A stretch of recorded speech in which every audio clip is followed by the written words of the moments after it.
Привет, меня зовут Марк. Видишь все эти телефоны здесь? Здесь они неспроста. Они здесь благодаря тебе, моему дорогому зрителю и подписчику. Ты у меня заказываешь из Китая телефоны. Благодаря тебе я могу некоторые из них протестировать и снять эти обзоры. Спасибо тебе огромное. И вот попадает ко мне в руки LG V60 и Xiaomi Mi 11 Ultra. Очень интересные, разные смартфоны, сделанные разными людьми для разных целей. И я потаскался с каждым из них достаточное количество времени, чтобы составить детальное мнение. И сегодня я тебе расскажу в этом ролике, в частности, про Mi 11 Ultra.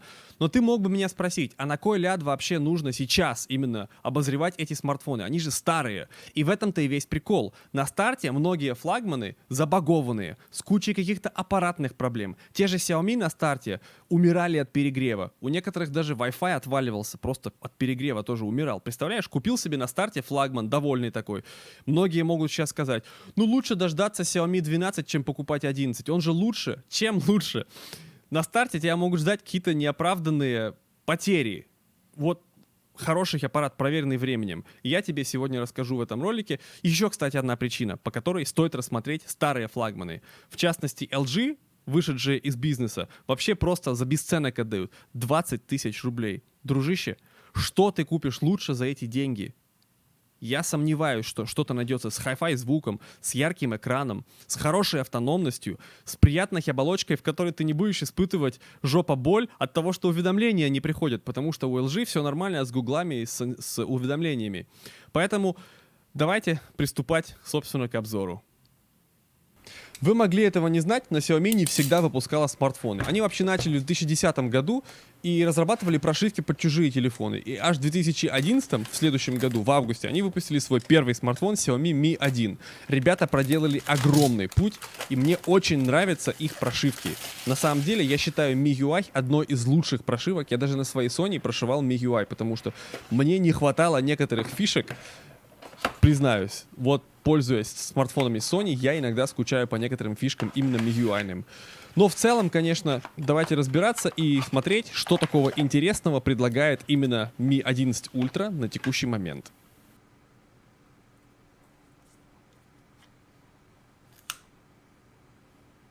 Знакомство с телефоном начинается, когда начинаешь его распаковывать. И мне было неприятно, что в коробку не положили даже шнурок. Только телефон, чехол и скрепка для лотка сим-карты.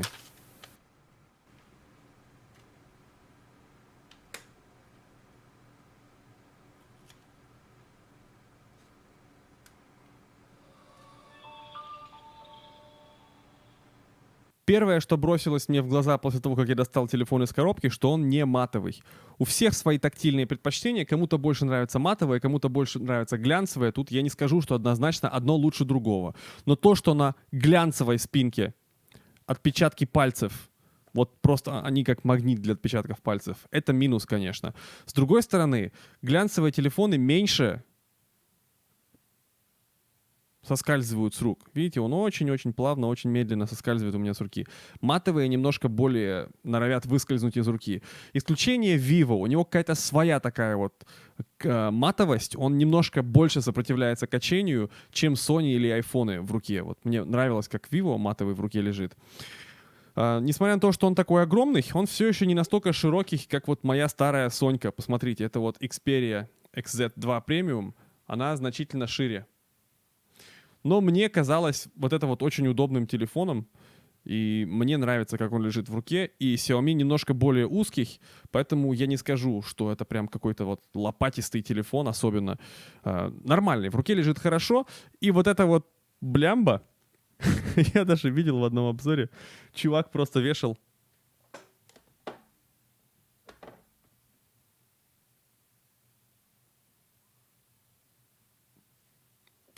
телефон за эту камеру. Это смотрится забавно, конечно. И начну я, пожалуй, именно вот с этого, с камер. Дело в том, что во многих обзорах вы увидите примеры фоток, но я не увидел у других обзорщиков именно описание опыта съемки на этот смартфон.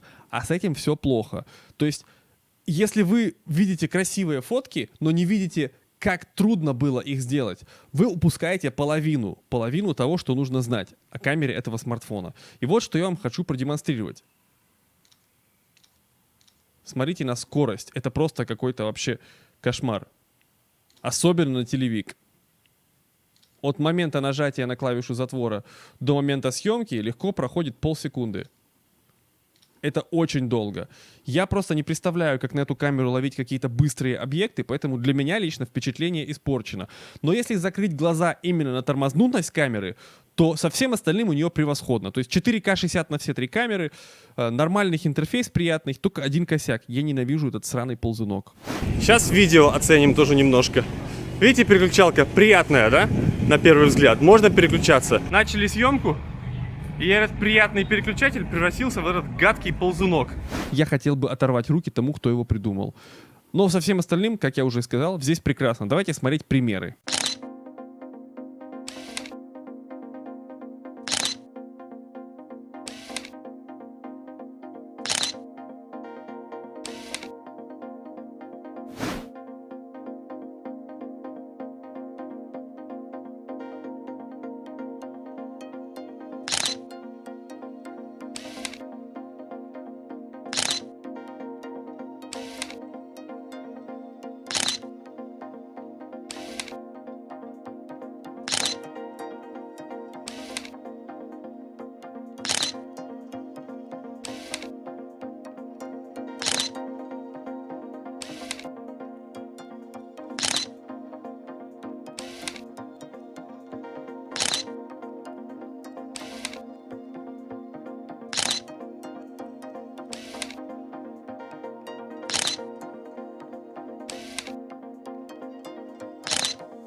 Сразу хотелось бы рассказать о таких банальных вещах, как разблокировка. Здесь она, к сожалению, далека от идеальной.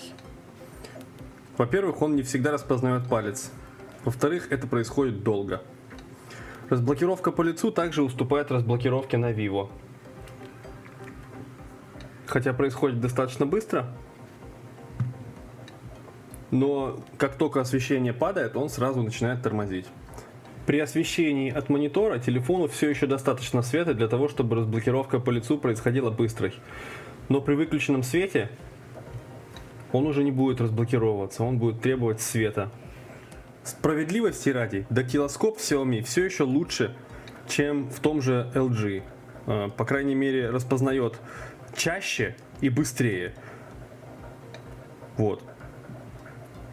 Очень медленный в LG и очень часто ошибается. Если вот по таким углом LG не разблокировывает. Хотя я занес этот один только палец 3 раза. И вот даже под нормальным углом теперь тормозит. Касательно автономности и нагрева, у меня для вас две новости. Одна хорошая, вторая, как всегда, плохая. И хорошая заключается в том, что нагрев больше не проблема, как поначалу это было.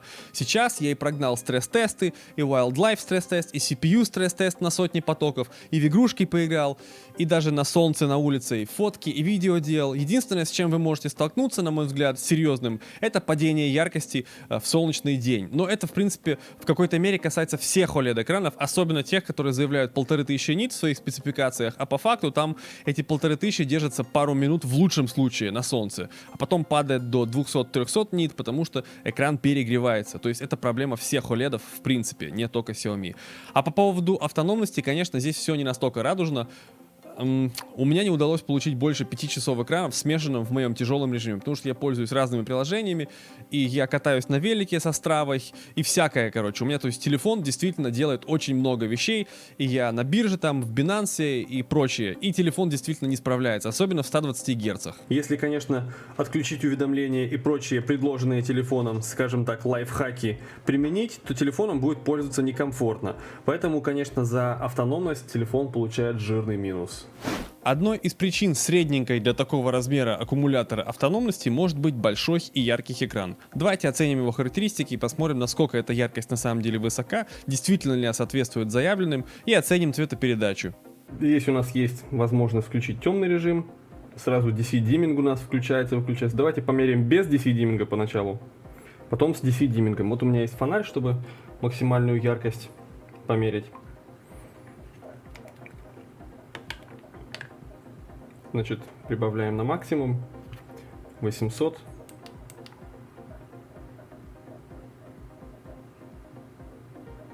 Тысячу 1300, 1400, 1500. 1500 нит. А теперь посмотрите, что произошло буквально через 5 минут съемки на улице. Скажите, видите ли вы что-либо на экране? Это я вот поснимал немножко видосов. Я вот едва различаю то, что на экране происходит. Возвращаясь к тестированию экрана, вот у нас примерно такие показатели идут. На 100% около 5% пульсаций. Давайте на всякий случай, чтобы он не отключился. Это у нас примерно 75%. Пульсаций все еще мало. Понижаем где-то до половины. Пульсации подскакивают до почти трети. Это вот у нас на 25% пульсаций все еще не больше 35%. Понижаем еще чуть-чуть. В принципе, без DC-димминга экран ведет себя вполне адекватно. Давайте включим DC-димминг. Устранение мерцания. Очень здорово, что этот пункт меню находится сразу здесь, и не нужно за ним лезть куда-то в настройки разработчика. Идем на 100. У нас какие-то 4% пульсации. Убавляем. 7%. Убавляем. Давайте наполовину. 15%. Еще убавим. То есть, как видите, DC-димминг действительно убавляет коэффициент пульсаций, но он и без него не сказать, чтобы большой. Вот за 20% не выходит. Очень хороший показатель, на мой взгляд. На всех трех телефонах стоят стандартные пресеты по цвету. У нас на LG стандартный естественный, на Xiaomi стандартный авто, на Sony стандартный, так и называется, стандартный режим. Перейдем в альбомы и начнем сравнение. Я примерно к одинаковому показателю яркости все три телефона привел.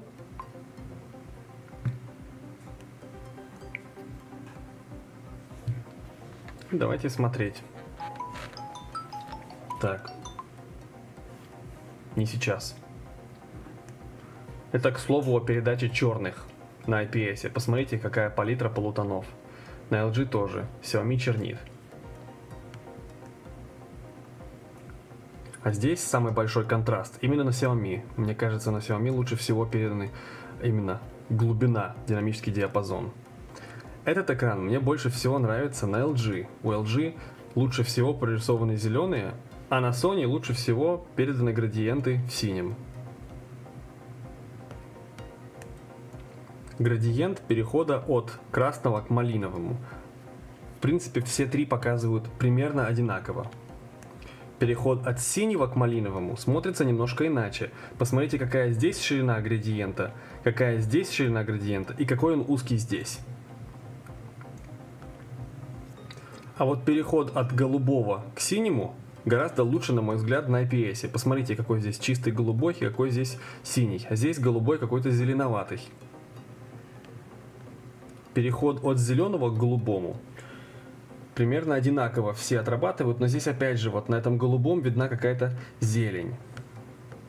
От зеленого к желтому, в принципе, очень похоже на всех трех, но мне кажется, на Xiaomi немножко более оранжевый, а на LG все-таки немножко более желтый. Переход от красного к желтому, посмотрите, какая здесь вот ширина этого градиента. И какой он в итоге узенький желтый здесь. Здесь желтый более желтый, насыщенный на Xiaomi и более правильный, на мой взгляд, на лыжи. Это у нас вся палитра. Мне больше всего нравится здесь именно передача на LG. Голубой какой-то вот непонятный здесь, а на Sony он потерялся. Вот это тоже очень показательный скрин. Посмотрите на ширину желтого и на ширину голубого. Здесь желтый какой-то вот тусклый, Здесь желтый какой-то тоже немножко тускловатый. Зато здесь вот нормальный голубой, здесь тоже с голубым какая-то проблема. А здесь вообще какой-то артефакт. Экран просто не может нормально отобразить. Это у нас просто черный экран. Просто белый экран. И давайте дальше уже просто чистые цвета. Это вот у нас голубой. Мне на глаз кажется, что вот это более чистый голубой. Эти немножко отливают желтым. Это у нас сиреневый или малиновый. И он самый насыщенный, мне кажется, на лыжи. На Sony он немножко менее насыщенный, на Xiaomi самый тусклый. Это вот у нас желтый. На Xiaomi он отдает какой-то зеленцой, но он более насыщенный в то же время. Это вот у нас синий, самый насыщенный, мне кажется, на Xiaomi. Зеленый цвет тоже на Xiaomi самый насыщенный. Красный, мне тоже кажется, на Xiaomi насыщенный самый. Теперь вот это вот очень показательная хрень. Здесь у Sony самый голимый желтый. Это связано с тем, что экран White Magic. Но белый самый чистый, что интересно. Все остальные цвета примерно одинаковы, но вы можете обратить внимание, что здесь тоже зеленый более насыщенный. Здесь он более темный, ну то есть как бы потерял в сатурации, в насыщенности. А здесь он самый честный. Ну вот, в принципе, все. Так как у нас даже на самой коробке написано, звук настроен Harman Kardon, не знаю, как правильно произносится, я решил убедиться, так ли со звуком здесь все хорошо. И, в общем-то, Xiaomi меня не разочаровал. Я сравнивал его и с LG V60, и у меня еще на тот момент на руках был Vivo X70 Pro Plus. Я их очень долго, очень вдумчиво, очень внимательно слушал. Слушал я на своих наушниках от Sony, это MDR ABN 100, очень неплохие наушники. Слушал я его также в затычках. Astrotech — это гибридные затычки, в них есть и арматурные, и динамические мембраны. Слушал я и по ЦАПу, и по Bluetooth, и вот есть такой вот у меня переходничок, просто вот переходничок, чтобы слушать мимо ЦАПа. И даже вот есть у меня такая вот хрень, чтобы подключать сразу двое наушников. То есть я воткнул затычки, и сверху них еще наушники, чтобы убедиться, что прокачивает именно по мощности звук. И меня не расстроил Xiaomi. Здесь звук очень хороший. Я бы даже сказал, что он не уступает даже Vivo. При том, что в Vivo, как вы все знаете, установлен ЦАП. Здесь ЦАПа нет. Но он звучит очень достойно, очень детализованно. В Vivo мне немножко больше понравилась мощность баса. В Vivo чуть более прорисован бас, но здесь он тоже неплохой. Он здесь очень детальный, хотя немножко более сухой. Лучше всех, конечно, выступил LG V60, но это не мудрено, потому что LG самый музыкальный смартфон среди всех, которые у меня были. Особенно у него там запись звука, это просто вообще что-то с чем-то. Я в следующем обзоре именно на LG вам это все покажу, продемонстрирую. Но Xiaomi для смартфона, который не позиционируется как музыкальный, очень-очень неплохо выступил. Я бы даже сказал, вот после Xperia 1 Mark III, мне в нем не хватает только джека, именно по звуку. Потому что звук из динамиков очень хороших, я вам сейчас это продемонстрирую. И в наушниках он меня тоже не разочаровал. Очень приятный именно по звуку смартфон. По звуку я решил сравнивать Xiaomi только с LG, потому что у Sony звук слишком тихий, и сравнивать там в принципе нечего. Как вы видите, все настройки идут по умолчанию, 3D звук здесь у меня отключен, Harman Kardon включен, предустановка авто. Слушать предлагаю AC/DC. Давайте начнем с LG.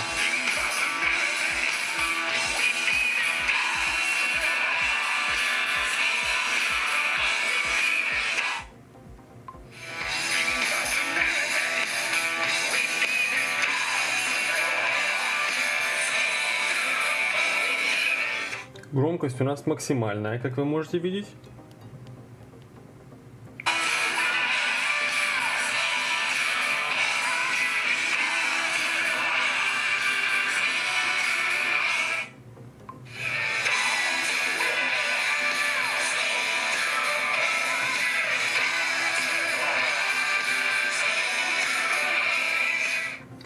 Вместе с первоклассным звуком этот смартфон оснащен первоклассной системой тактильной отдачи. Особенно если вы посмотрите эту демку, вы будете приятно удивлены. Мало того, что телефон от самого звука прямо-таки сотрясается в руках, позволяя вам ощутить происходящее на экране, но еще и вот этот первоклассный моторчик тактильной отдачи позволяет вам прямо завершить картину, панораму. Превосходное ощущение. Также при наборе текста. Это просто что-то с чем-то. Очень приятная тактильная отдача. Я лучше, чем на Xiaomi, еще тактильной отдачи не испытывал. Даже на айфоне, по-моему, хуже.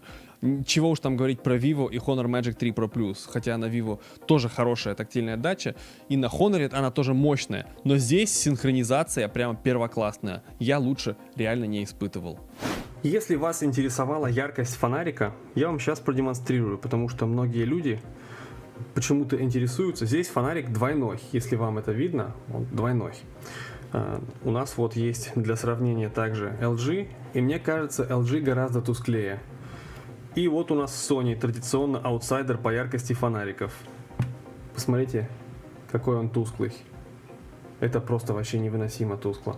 Но также нужно отметить, что на Xiaomi он не может вечно гореть. Он через минуты 3 погаснет. Я вчера выходил упаковать телефоны на улице, передать доставщику, и он просто не выдержал. Он 2-3 минуты посветил и погас.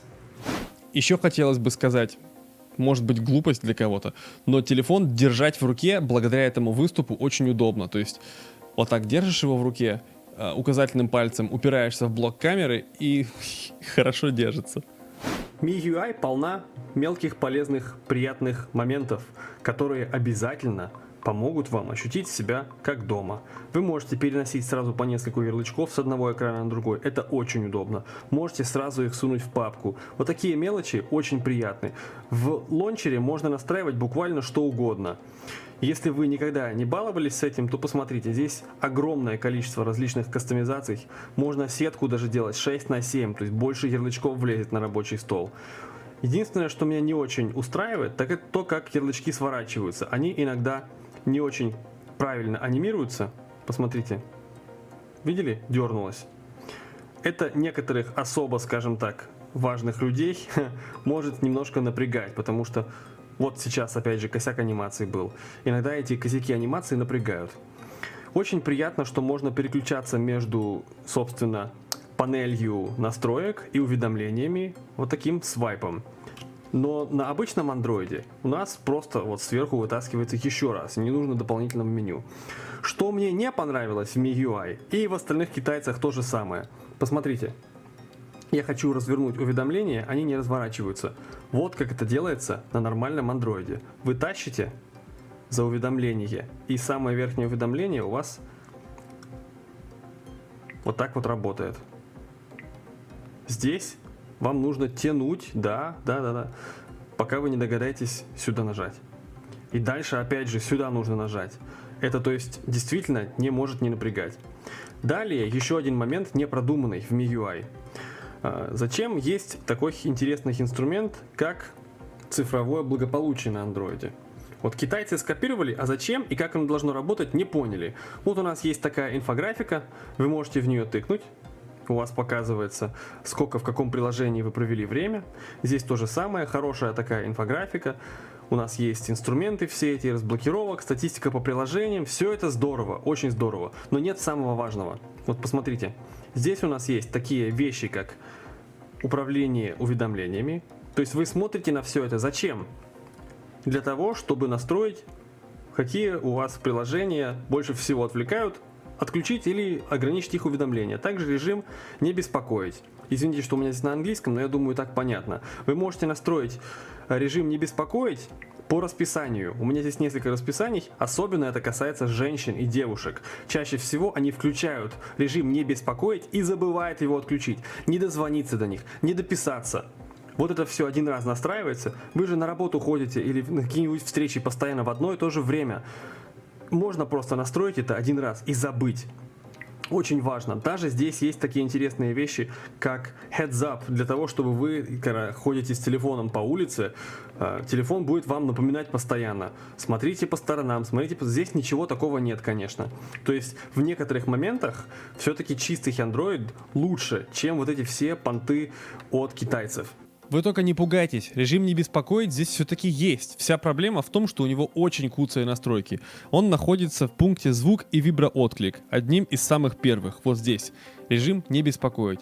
То есть, как я и сказал, у него очень куцые настройки, и Xiaomi позволяет максимум настроить его на ночь. То есть я здесь сделал начало в 11 ночи, и окончание в 7 утра. Все, вы не сможете настроить его так, чтобы он у вас на работе, допустим, выключался. А это очень удобно и важная часть экспириенса от Гугла, которую Xiaomi просто проигнорировали. Но, конечно же, есть свои преимущества. Вот, например, когда вы делаете скриншот, можно сделать скриншот 3 пальцами, да, и вы пытаетесь его сразу кому-то отправить. Есть замечательная галочка «Удалить после отправки». И вот таких мелких приятных мелочей в Xiaomi достаточно много, чтобы косяк, например, с цифровым благополучием, которого нет на чистом Android, вас не беспокоил.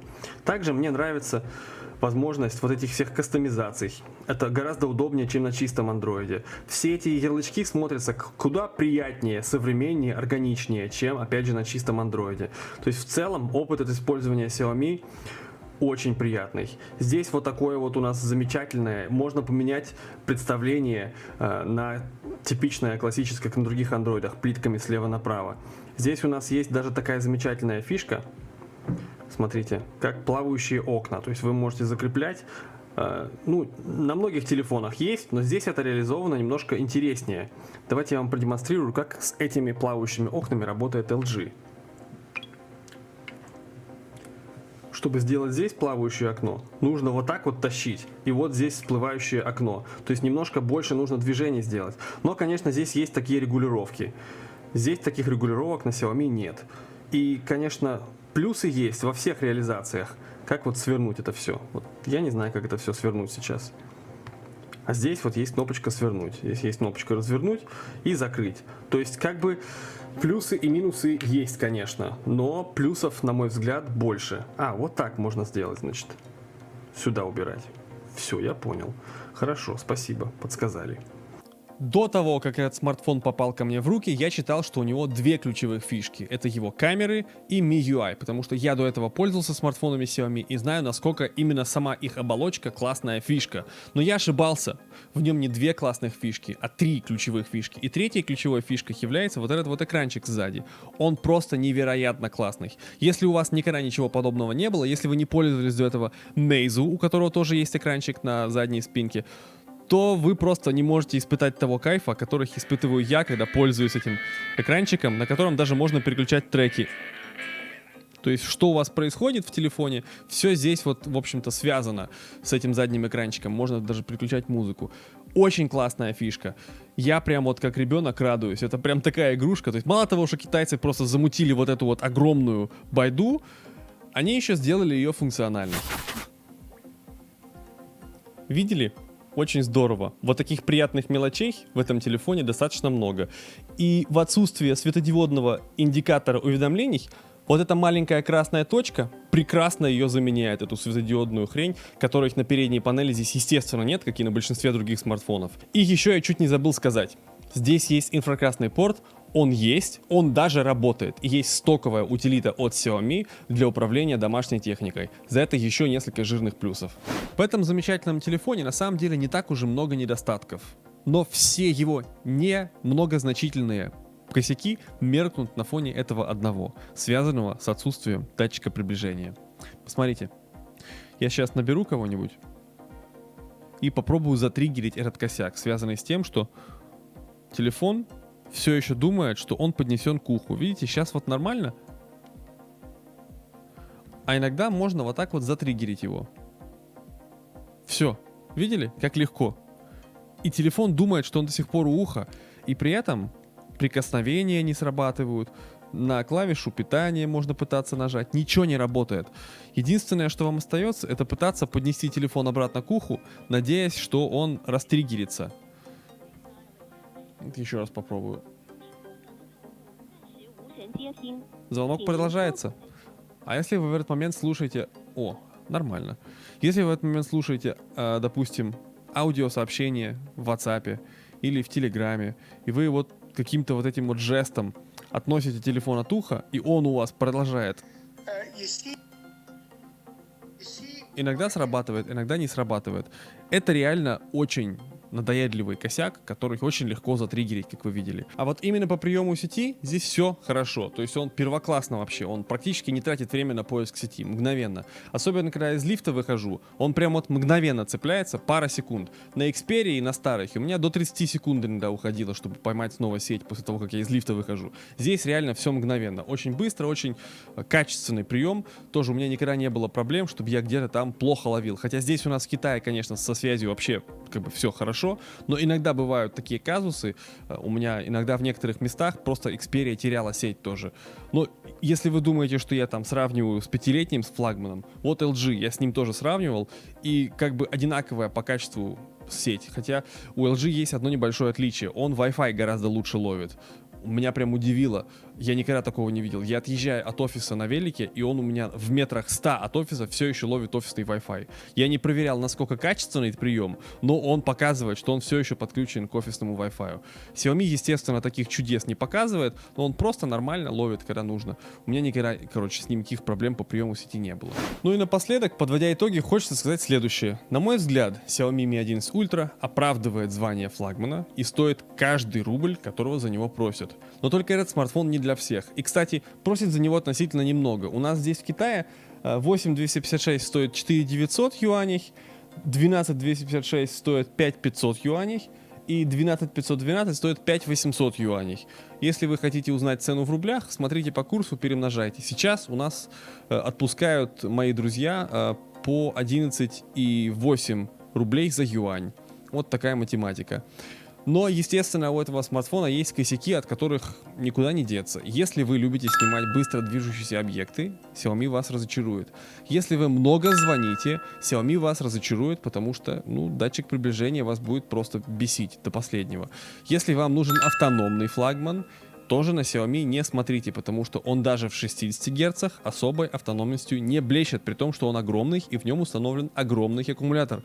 А дальше, мои друзья, только плюсы, и причем очень жирные. Но перед тем, как я вам скажу о том, почему MIUI это, на мой взгляд, один большой жирный плюс, вы должны подумать о следующем. Вот представьте себе, что на вашем компьютере заблокирован BIOS. Наверняка у многих из вас до сих пор есть старые ноутбуки, которым 5-7 лет. И вот представьте себе, что на них заблокирован BIOS. Вы не можете выставить загрузку с флешки или с диска, чтобы установить другую операционную систему. Допустим, накрылась у вас винда. И все, у вас BIOS заблокирован. Вы не можете выставить загрузку с флешки, вам нужно нести ноутбук в сервис-центр. Хотя установка винды, в принципе, это очень простая задача. Никто бы не сказал в наше время, что установить винду это сложно. Вот представьте себе, на многих смартфонах загрузчики заблокированы. И если что-то произошло, вам только дорога в сервис-центр. У Xiaomi разлочены загрузчики. Если вам не нравится MIUI, вы можете установить любую другую операционку. И так как смартфоны Xiaomi очень популярны, операционки вот эти вот сторонние очень хорошо отточены. На них практически все работает как положено, и скорее всего вы не будете испытывать жуткую жопоболь от того, что что-то работает не так. Но даже если вам не хочется прошивать, сама MIUI это один большой жирный плюс, потому что в ней огромное количество вещей на своих местах, в отличие от других китайских оболочек, других брендов. Я после Vivo отдыхаю, хотя я не сказал бы, что Vivo это прям большой жирный минус. Нет, просто я не запишу оболочку Vivo в плюс. Мне нравится MIUI, потому что она мало того, что сохранила именно гугловские парадигмы, но и добавила свои там, где они должны быть, на мой взгляд. Я вот после Sony, после Motorola, после Pixel чувствую себя в MIUI как дома. Все на своих местах, все хорошо. Далее касательно камер. Работает Google камера. Это очень хорошо. Касательно поддержки сторонних видеоприложений, Mac Pro 24 FPS не только хорошо работает, но даже ей доступно больше, чем в стоковой камере. В стоковой камере у вас максимум 60 кадров в секунду в 4К, и в Full HD тоже только 60 кадров в секунду. Почему-то зажали 120 и 240 кадров в секунду. А вот в Mac Pro 24 FPS 240 кадров в секунду вынь да положь на месте. То есть если вы будете пользоваться сторонними приложениями для видеосъемки, все будет замечательно, даже лучше, чем на стоке. У меня самое главное вот препятствие к тому, чтобы назвать эту камеру первоклассной, это вот ее медлительность. Ни один фотоаппарат не снимает с такой задержкой. Если бы фотоаппараты снимали с такой задержкой, все бы выкинули фотоаппараты, потому что важно, чтобы вы нажали на затвор и получили снимок в тот же момент. Если вас это не сильно напрягает, тогда Xiaomi первоклассный вот телефон с первоклассной именно камерой. Все хорошо по цвету, по динамическому диапазону. Конечно, иногда он будет пере-HDR-ивать снимки, иногда будет вот эта вот смартфонная отвратительная обработка, но это иногда. В принципе, если вы привыкнете к этой камере, вы будете знать, в какой момент это сработает. Отключить HDR. Все это можно сделать, можно получать просто шикарные снимки на этот смартфон. Вы все сами видели. Больше по этому поводу сказать у меня нечего. Далее звук. По звуку он вас тоже не расстроит. Отличный звук, даже несмотря на отсутствие ЦАПа, казалось бы, он не должен звучать настолько хорошо, но он меня удивил. Как из динамиков, так и в наушниках. Вас не расстроит этот смартфон. Можно даже рекомендовать его прожженным аудиофилом, потому что в тех ситуациях, в которых смартфоны слушаются, его качество будет с головой хватать. Меня даже, человека, который хвалит Sony, этот смартфон действительно удовлетворил своим качеством звука. Ну и во всех остальных мелочах, таких как качество связи, яркий фонарик, отличная тактильная отдача, он тоже меня порадовал. Каждый рубль, на мой взгляд, вложенный в этот смартфон, он оправдает. На этом у меня все. До следующих встреч.